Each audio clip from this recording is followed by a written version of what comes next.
This is the Medicare resolution process. This is the Medicare resolution process with a little help from your friends in claim compliance and the CNA Law Department. Let's go! Medicare, Medicare Advantage plans, and Medicare Advantage organizations are secondary payers to liability, no fault, which includes MedPay and PIP and workers' compensation insurance. If Medicare, a MAP, or an MAO make conditional payments while a claim is pending, they are entitled to reimbursement if a primary payer, i.e. CNA, is responsible for payment of the medical benefits or services. Did you get that? It's the heart of Medicare compliance, so let's make sure. Medicare, Medicare Advantage plans, and Medicare Advantage organizations are secondary payers to liability, no fault, which includes MedPay and PIP and workers' compensation insurance. If Medicare, a MAP, or an MAO make conditional payments while a claim is pending, they are entitled to reimbursement if a primary payer, i.e. CNA, is responsible for payment of the medical benefits or services. We must protect their status as secondary payers or risk paying more than the lien amount and significant fines and penalties. Are we good? Good. Now let's meet Joe. Joe strained his right knee when he slipped and fell on a snow and ice-covered sidewalk in front of a hardware store that CNA insures. Joe is a 67-year-old Medicare beneficiary. Immediately after the accident, Joe sees his primary care physician. His doctor submits the medical bills to Medicare for payment. Medicare makes conditional payments to the physician on Joe's behalf for the medical benefits and services. Meanwhile, the hardware store reports the claim to CNA, and it is assigned to you for handling. Based on your investigation, CNA accepts liability for the bodily injury claim under the insured's general liability policy, which includes MedPay benefits. You enter the key Medicare data elements. Yes in the Medicare beneficiary field, and yes for ongoing medicals in Claim Center. Because Joe is represented by an attorney, enter that information too. Next, you send Joe's attorney a Medicare beneficiary verification form and a consent to release form for Joe to complete, and remind the attorney to let the BCRC/CRC know about his pending claim and of CNA's involvement. The consent to release gives CMS permission to release information to CNA about Joe and any payments made on his behalf. When you receive the executed consent to release form, set an activity for ops support to fax it to the BCRC/CRC. Within 15 days of notice, the BCRC/CRC sends a rights and responsibility letter to Joe with a copy to his attorney and to CNA to explain the payment recovery process. This assumes that the BCRC/CRC received proof of representation from Joe's attorney and an executed consent to release from CNA. Using a number of criteria, including ICD diagnosis codes and dates of service, the BCRC/CRC begins to research and identify any conditional payments that Medicare made that are related to the slip and fall at the hardware store. Within about 65 days after sending the RAR, the BCRC/CRC automatically sends a conditional payment letter to Joe with a copy to his attorney and CNA.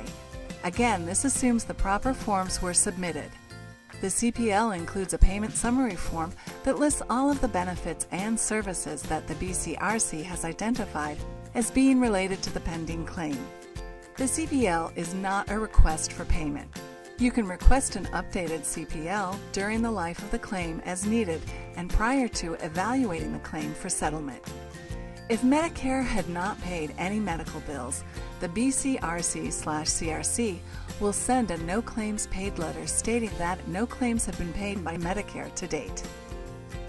Upon receipt of the CPL, update the Medicare lien field to yes. The payment summary form is reviewed to determine if the items and services are in fact related to Joe's slip and fall. The unrelated items are circled and sent to the BCRC/CRC with a Medicare CPL dispute letter. The BCRC/CRC will respond by sending an updated CPL within about 45 days. The The disputed charges will be removed if it agrees that they are not related to the pending claim. Good news! Joe's knee strain has healed and his doctor released him from care. Yay for Joe! Let's get his claim settled. You reach a full and final settlement agreement of the bodily injury claim with Joe's attorney for $10,000. This includes the $2,000 conditional payment lien with Medicare. Joe signs the Medicare beneficiary release and returns it to you.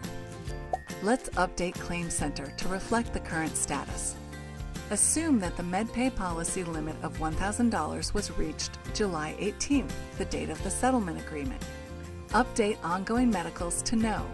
Enter July 18th for the exhaust date and termination date, if the system has not already done so. The termination date tells CMS when our obligation for ongoing medicals ends.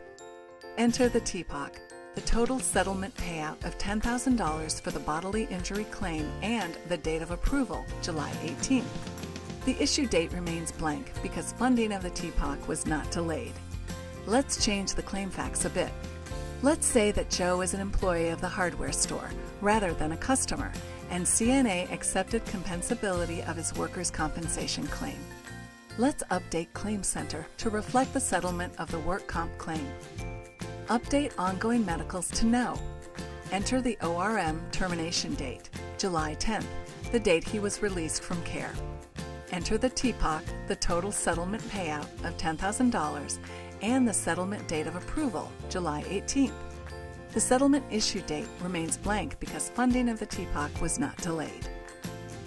The next step on both the liability and work comp claims is to request a final demand letter from the BCRC/CRC if Joe's attorney has not received it. Upon receipt of the final demand letter, review the conditional payments to be sure they are related to Joe's claim. If so, issue payment to Medicare or to Joe and his attorney, if that is the agreement, and set an activity for ops support to confirm resolution of the lien and close the file. More good news! You can set an activity for ops support to send forms to the claimant or legal representative, and set an activity for ops support to request information from the BCRC/CRC. Remember, CNA primary payer, Medicare, MAPS, and MAOs secondary payers. CNA may be required to pay more than the lien amount in addition to fines and penalties if we fail to comply. Is that it? All you need to know about Medicare resolution? No.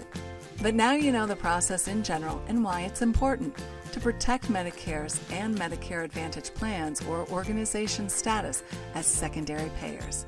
There's a Medicare resolution reference guide with more details about the process, and your friends in claim compliance and the CNA Law Department are here to help. Thanks for watching.